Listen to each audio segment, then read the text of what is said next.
کی آمد پر مختلف انداز سے اس کا استقبال کرنا، خوشی کا اظہار کرنا، یہ کوئی نئی بات نہیں ہے۔ مسلمانوں میں سال ہا سال سے یہ طریقہ چلا آ رہا ہے کہ شعبان ہی میں رمضان کی تیاریاں شروع کر دی جاتی ہیں۔ مختلف ملکوں میں ہر ایک کا اپنا اپنا انداز ہے، تو جو بھی شریعت کے دائرے میں رہ کے رمضان کی خوشی مناتا ہے تو یہ اچھا طریقہ ہے، سینکڑوں سال پہلے سے یہ چلا آ رہا ہے۔ ہمارے پیارے آقا صلی اللہ علیہ وسلم ماہ رمضان کے لیے فکر مند ہوتے تھے۔ مسلمانوں کی پیاری امی جان حضرت عائشہ صدیقہ رضی اللہ عنہ فرماتی ہیں، رمضان کے تشریف لاتے ہی سرکار علی وقار صلی اللہ علیہ وسلم کے چہرے کا رنگ بدل جاتا تھا۔ علامہ عبدالرؤف مناوی اس کی شرح میں لکھتے ہیں کہ اس رنگ مبارک تبدیل ہونے کا سبب خوف تھا، یعنی آپ خوف فرماتے کہ کہیں رمضان المبارک میں حق بندگی ادا کرنے میں کوئی کمی نہ رہ جائے، اس لیے پریشان ہو جاتے تھے جو اللہ کی بندگی کا حق ادا کرنے اس مہینے میں کہ اس میں کوتاہی نہ ہو جائے۔ غور فرمائیے، بندگی کیا ہے اور بندے کے حقوق کیا ہے، یہ سب باتیں دنیا کو حضور نے سکھائی ہیں۔ آپ صلی اللہ علیہ وسلم ہادی ہیں، رہنما ہیں، آپ کی ادائیں رب کا دین ہے، آپ کا فرمان رب کا فرمان ہے، آپ اللہ کے محبوب ہیں۔ رمضان ملا ان کے صدقے ملا، اس کے باوجود آپ صلی اللہ علیہ وسلم کا انداز کیسا نرالا تھا۔ رمضان آتا تو آپ کو فکر ہو جاتی کہ کہیں رمضان میں حق بندگی میں کمی نہ رہ جائے۔ اور ایک ہم ہے، ہمارے ہاں اب دلوں سے رمضان کا احترام کم ہوتا جا رہا ہے۔ کتنے ایسے غافل ہیں جو بغیر شرعی مجبوری کے رمضان کے اول تو روزے ہی نہیں رکھتے۔ یہ کبیرہ گناہ ہے روزہ نہ رکھنا، حرام اور جہنم میں لے جانے والا کام ہے۔ پھر چوری پر سینہ زوری یوں کرتے ہیں کہ روزہ داروں کے سامنے کھاتے ہیں، سگریٹ کے کش لگاتے ہیں، سب کے سامنے پانی پی رہے ہوتے ہیں، پان چبا رہے ہوتے ہیں، حتیٰ کہ بعض اتنے بے باک ہوتے ہیں کہ سر عام کھاتے پیتے نہیں شرماتے۔ افسوس ماہ رمضان میں بھی ہمارا دن مال کمانے میں گزر جاتا ہے، راتیں گناہوں کی نظر ہو جاتی، حق بندگی ادا کرنے کی فکر دامن گیر ہونا تو دور کی بات ہے۔ ماہ رمضان میں بھی عبادت کی طرف دل مائل ہی نہیں ہوتا۔ ہاں، رمضان کی راتیں گزارنے کے لیے کھیل تماشے کرتے ہیں، کرکٹ کھیل رہے ہیں، کچھ اور گیمیں کھیل رہے ہیں، ٹائم پاس ہو جائے۔ راتوں کو کھیل کھیل کے ٹائم پاس کرتے ہیں کہ چلو رات کا ٹائم یوں پاس ہو جائے گا، دن کو سوئے رہیں گے۔ تو یوں راتوں کو کھیل میں گزار دینا، اور کئی تو گناہوں بھرے کھیلوں میں ٹائم گزار دیتے ہیں، اور دن بھر پھر سوتے ہوئے گزار دیتے ہیں۔ اللہ پاک ہمیں رمضان کی قدر نصیب فرمائے۔ علامہ ابن جوزی لکھتے ہیں، اللہ پاک کے آخری رسول صلی اللہ علیہ وسلم نے فرمایا، میرے پاس جبریل امین حاضر ہوئے، عرض کیا یا رسول اللہ صلی اللہ علیہ وسلم، روزے قیامت ایک نوجوان کو لایا جائے گا، وہ غمگین ہوگا، رو رہا ہوگا، فرشتے آگ اور لوہے کے گرزوں سے اسے ہانک رہے ہوں گے۔ وہ نوجوان 1000 سال تک الامان الامان پکارتا رہے گا، لیکن اس کو امان نہیں دی جائے۔ پھر اس نوجوان کو 1000 سال کے بعد رب قہار کی بارگاہ میں پیش کر دیا جائے گا۔ اللہ پاک عذاب کے فرشتوں کو حکم دے گا، اسے منہ کے بل جہنم میں ڈال دو۔ جبرائیل امین علیہ السلام کا یہ بیان سن کر حضور نے فرمایا، جبرائیل یہ کون ہوگا؟ عرض کیا یا رسول اللہ یہ آپ کا امتی ہوگا۔ فرمایا اس کا گناہ کیا ہوگا؟ عرض کیا یا رسول اللہ صلی اللہ علیہ وسلم یہ وہ بد نصیب ہے جس کی زندگی میں رمضان تو تشریف لایا مگر توبہ و استغفار کی بجائے ماہ رمضان کو گناہوں میں گزار دیا۔ اللہ کی پناہ۔ غور کیجیے، رمضان میں گناہ کر کے اس مقدس مہینے کی بے حرمتی، ڈس رسپیکٹ کرنا کتنا بڑا نقصان ہے۔ رمضان کی بے حرمتی کرنے والے اس سے عبرت حاصل کریں۔ ذرا سوچیں تو صحیح، ہم کب تک زندہ رہیں گے؟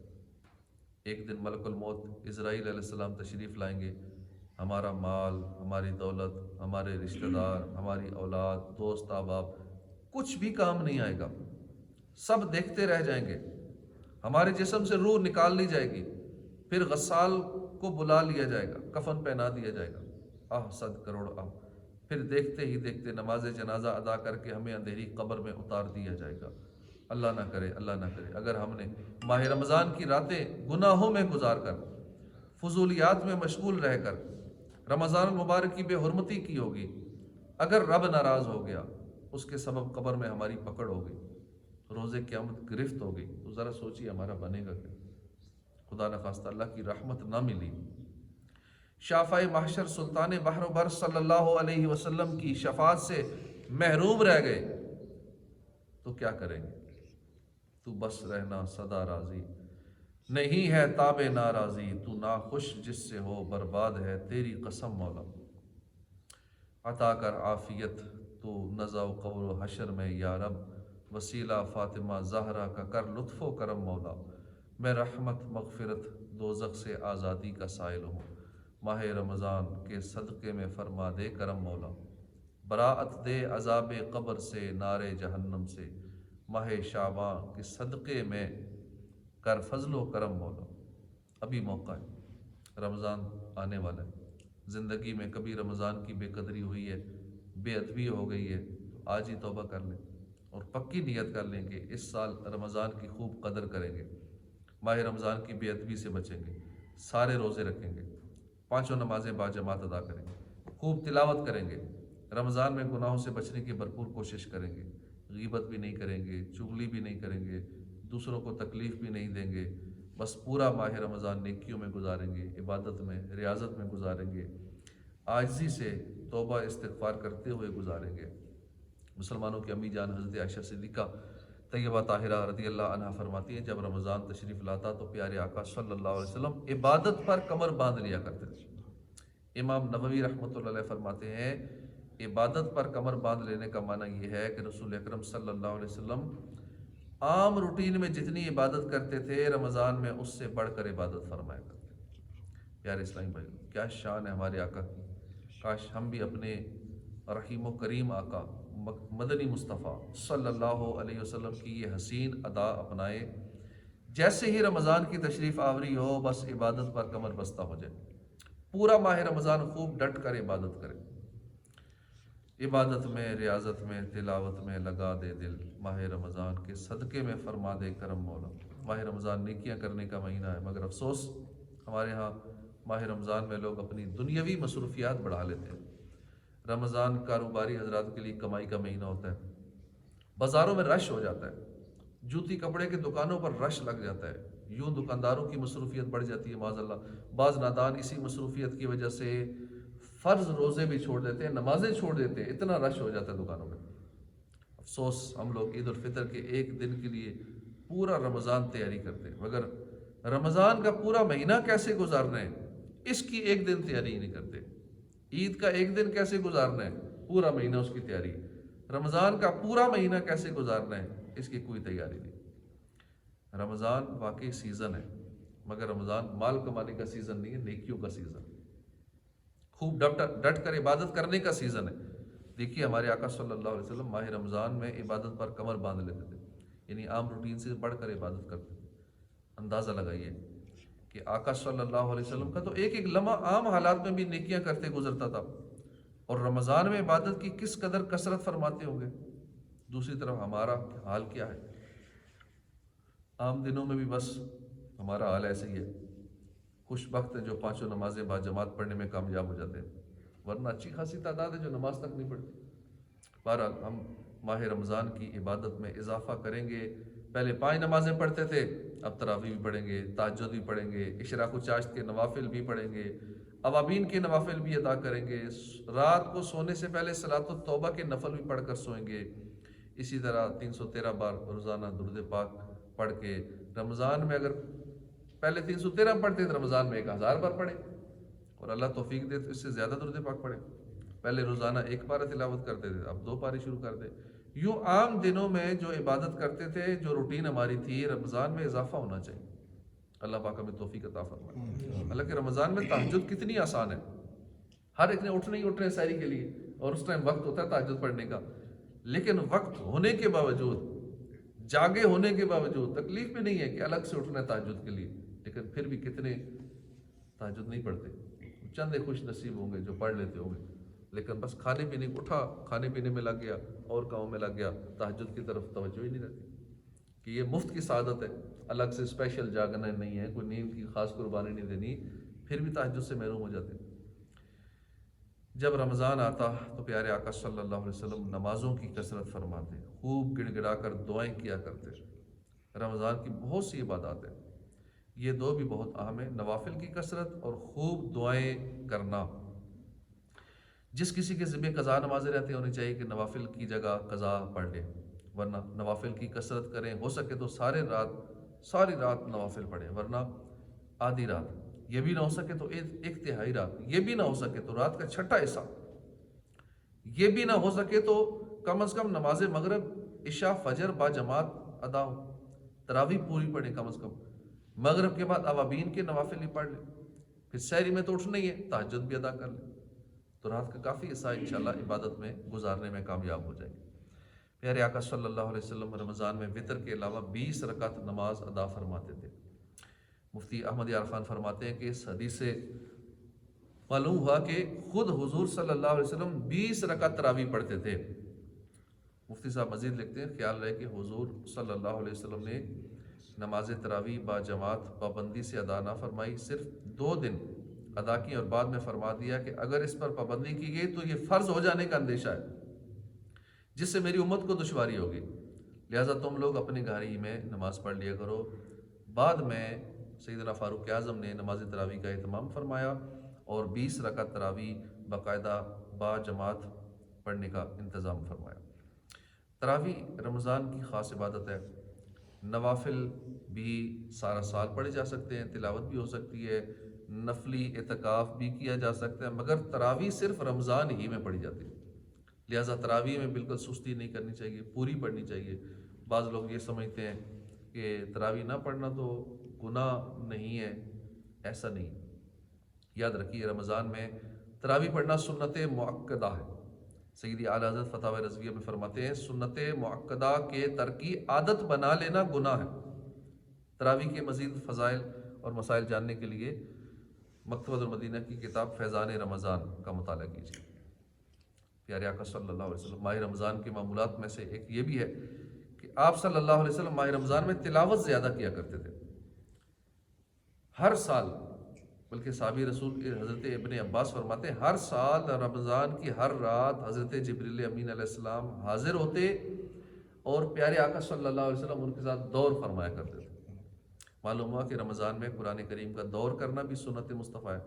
دور کا مطلب ہے کہ ایک پڑھے دوسرا سنے، پھر دوسرا پڑھے پہلا سنے، یہ دور ہوتا ہے ایک دوسرے کو سنانا۔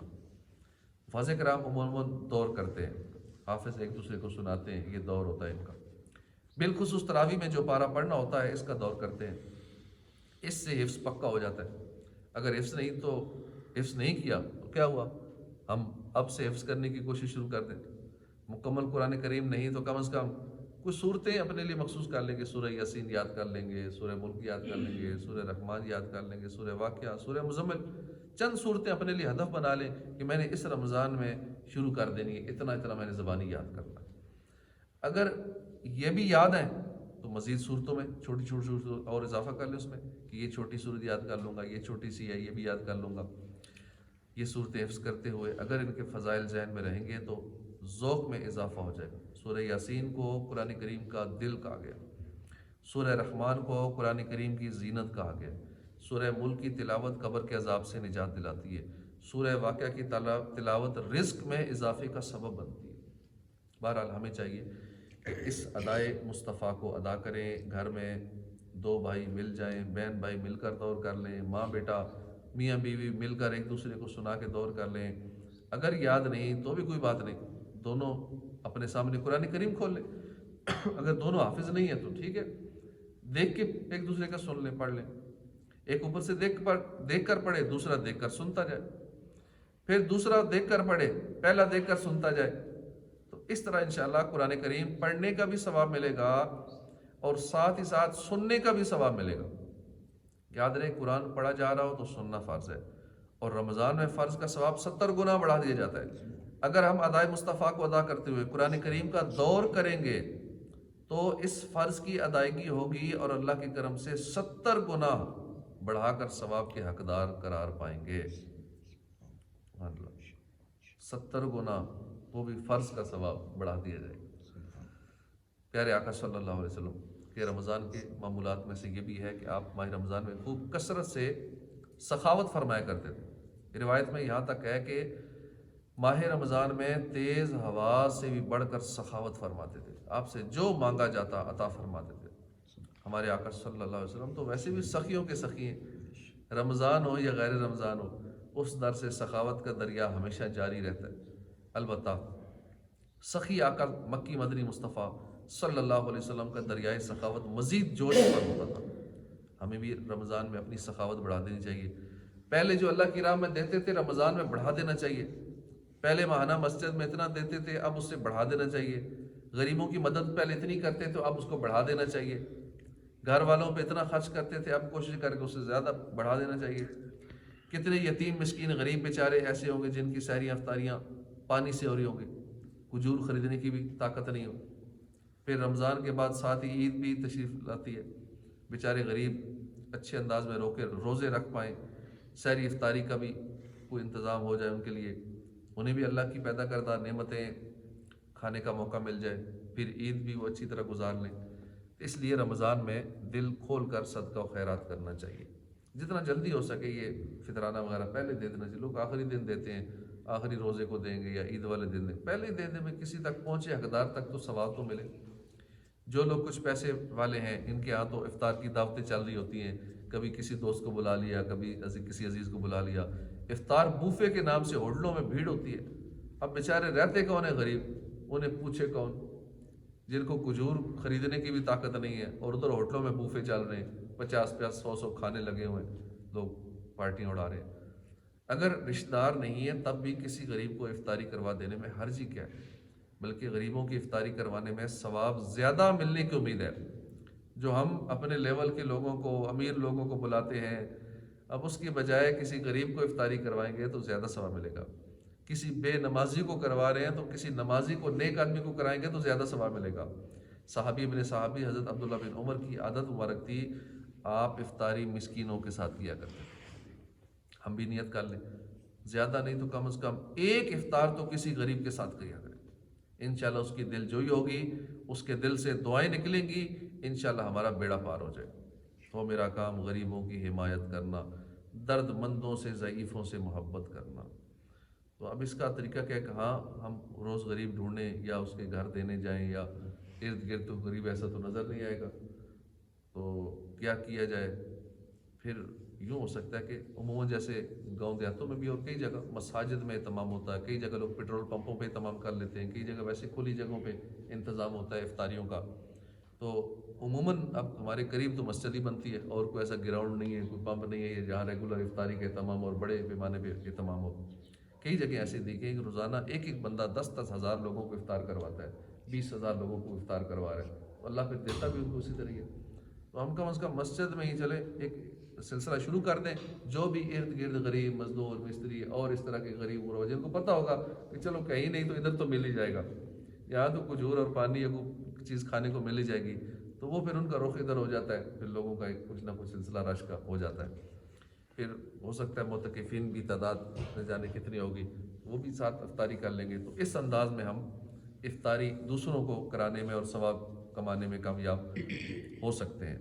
اور ہو سکے تو روزانہ اپنے محلے میں جو بھی قریب قرب و جوار میں ہیں ان کو روزانہ کچھ نہ کچھ افطاری کے لیے بھیج دیا جائے، تاکہ جو افطار کا ثواب ہے نا کسی ایک مسلمان کو افطار کروانے کا، کہ صرف پانی کے گھونٹ سے یا کھجور سے کروا دیں گے تو اس کے لیے اجر ہے کہ اس کے روزے کے برابر ثواب ملے گا، مغفرت ہو جائے گی، اور بہت ساری بشارتیں ہیں۔ تو یہ ثواب روزانہ کمانا چاہیے۔ اپنے غریب رشتہ داروں کے ساتھ حسن سلوک سے پیش آئیں، ان کی حاجات کو پورا کرنا بھی حسن سلوک ہے۔ اپنی زکوٰۃ فطرہ ابھی سے ادا کر دیں۔ اسی طرح اگر راشن کسی کو دینا ہے، کھانے کا سامان دینا ہے، گھر گھر جا کر اناج چاول گندم دالیں نقدی ابھی سے بانٹ دینی چاہیے، ان کی افطاری کا اہتمام کر دیں۔ اللہ کے پیارے رسول صلی اللہ علیہ وسلم نے فرمایا، اکل طعامکم الابرار، تیرا کھانا نیک لوگ کھائیں، یعنی تیرا کھانا نیک لوگ کھائیں۔ اکل طعامکم الابرار، تیرا کھانا نیک لوگ کھائیں۔ دین کا علم حاصل کرنے والے، دین کو عام کرنے والے اس کے زیادہ حقدار ہیں کہ ان کو اپنی زکوٰۃ فطرہ نفلی صدقات دیے جائیں، کیونکہ یہ نیک لوگ ہیں، ان کے لیے کھانے کا اہتمام کیا جائے، ان کی افطاری کروائی جائے۔ تو ہم ان کو دیتے ہیں جو پیشہ وار بیکاری بہت زیادہ ایکٹیو ہو جاتے ہیں، کیونکہ یہ سیزن ان کا بھی سیزن ہے کمانے کا، اور ایک سروے کے مطابق بڑے شہروں کا رخ کرتے ہیں، خصوصاً یہ کراچی کا رخ کیا، پنڈی اسلام آباد کا، لاہور کا، اور پھر لاکھوں کما کے واپس جاتے ہیں، ٹھیک ٹھاک کماتے ہیں۔ یہ بیکاری مانگنے والے پروفیشنل جو سارا سال نہیں بھی مانگتے نا وہ بھی یہ سیزن لگا کے جاتے ہیں. تو لوگ سمجھتے ہیں زکوٰۃ اس کو دے دیں، غریب آدمی ہے. جب تک پوری تحقیق نہیں کر لیں گے اس کی لگتی بھی ہے یا نہیں، یہ آیا کہاں سے ہے. پیچھے ہو سکتا ہے ٹھیک ٹھاک اس کی زمین ہو، اس کا اتنا بینک بیلنس ہو، اس کے اتنا سامان ہو، لیکن چونکہ اس کا پروفیشن ہے، اس نے اپنی حالت ایسی بنانی ہے تو کچھ ملنا ہے. اپنا کوئی ہاتھ پاؤں ایسا رولہ لنگڑا کر کے دکھانا ہے تو اس کو ملے گا. بہت سارے تو ایکٹنگ کر رہے ہوتے ہیں، پٹیاں اوپر باندھی ہوتی ہیں، پورا ڈرامہ کر رہے ہوتے ہیں، لیکن پھر بھی پروفیشنلز کو دینا. پھر مانگنے والے، پھر آج کل مانگنے والے یہ خسرے ہجڑے یہ تو جگہ جگہ گھوم رہے ہوتے ہیں. راتوں کو مغرب میں شروع ہو جاتے ہیں ان کا کام، سارا دن کو سوتے ہیں اور شام کو ان کا کام شروع ہو جاتا ہے. تو اس طرح کے لوگ جو وہ کھا پی کے گناہ کریں گے، جو کھا پی کے نمازیں رب کی نافرمانی کریں گے، نماز تو ایک نہیں پڑھتے نہیں. تو اس طرح کے لوگوں کو دینا، بھکاریوں کو دینا، مانگنے والوں کو دینا، اس سے بچنا چاہیے. اللہ میں عمل کی توفیق عطا فرمائے. اور ہاں کھلانا ہے تو نیک لوگوں کو کھلائیں. کسی نیک فقیر کو دیں گے تو اس کا زیادہ ثواب ملے گا. کسی طالب علم دین کو دیں گے، کھلائیں گے تو زیادہ ثواب ملے گا. تو یہ اپنی روٹین رکھنی چاہیے. نیکیوں کے معاملے میں بھی ہمیں ذرا تھوڑا دماغ لڑانا چاہیے، کہاں زیادہ ثواب ملے گا تو وہاں پہ انویسٹمنٹ کرنی چاہیے. جس طرح دنیاوی ہم پرافٹ دیکھتے ہیں نا کہ کہاں انویسٹ کرو مجھے زیادہ ملے. جیسا کہ وہ عبدالحبیب بھائی کی بات میں نے بتائی تھی اپنی شورا ہے، کہتے ہیں مدینہ شریف میں گیا تو وہاں اہل محبت ملا، جو میں نے بات آپ کو بتائی ہوئی ہے. تو انہوں نے کہا آپ محبت کرتے ہیں، مجھے کوئی تحفہ کیا دیں گے؟ انہوں نے کہا جی آپ ایک مسجد بنا دیں. انہوں نے کہا ٹھیک ہے مسجد بناتا ہوں. قرآن پین ان کو تحفہ دیا. انہوں نے کہا میری طرف سے 1000 یہ بھی کر دیں. یعنی بیٹھے بیٹھے قرآن پین اور مسجد کی مالیت ملا کے 2.5 کروڑ روپے انہوں نے. اب انہوں نے جو ساتھ ایک اور تاجر ان کے عمرے میں جو گئے ہوئے تھے عبدالحبیب بھائی کے ساتھ، ان سے پوچھا عبدالحبیب بھائی نے کہ آج آپ نے کتنا کمایا؟ انہوں نے کہا جی کہاں کمانا ہے، کاروبار ادھر دیکھ بھال کر رہے ہیں جو پیچھے اپنے مینیجرز وغیرہ ہیں، کاروبار وہ دیکھ رہے ہیں. میں نے کیا کمانا ہے، میں تو عمرے کے لیے آیا ہوں یہاں میں نے کچھ کوئی کمائی نہیں کی، بظاہر پیسوں کی کمائی کچھ بھی نہیں کی. آپ نے فرمایا دیکھو میں نے 2.5 کروڑ چند منٹ میں 2.5 کروڑ کما لیا. آپ کے سامنے 2.5 کروڑ جو اس بندے نے اللہ کی راہ میں دیا، یہ ایسے جیسے میں نے اللہ کی راہ میں دیا. 2.5 کروڑ ویسے دیں تو کتنا مشکل کام ہے اللہ کی راہ میں، لیکن کسی کو تھوڑا سا بول کے ترغیب دلا کے آپ مسجد بنا دو، آپ یہ کام کر دو، اگلا کروڑوں کی نیت کر لے، مفت کا ثواب. اب عبدالحبیب بھائی کہتے ہیں مجھے اس کام میں جو مزہ آتا ہے نا کسی بزنس میں مزہ نہیں ہے، کہ لوگوں کو کہتے جاؤ چندہ مانگتے جاؤ، دے گی دنیا، ثواب خود کو ملے گا. تو ماشاءاللہ اس طرح اراکین شورا عبدالحبیب بھائی کروڑوں کی دیہڑیاں لگاتے ہیں.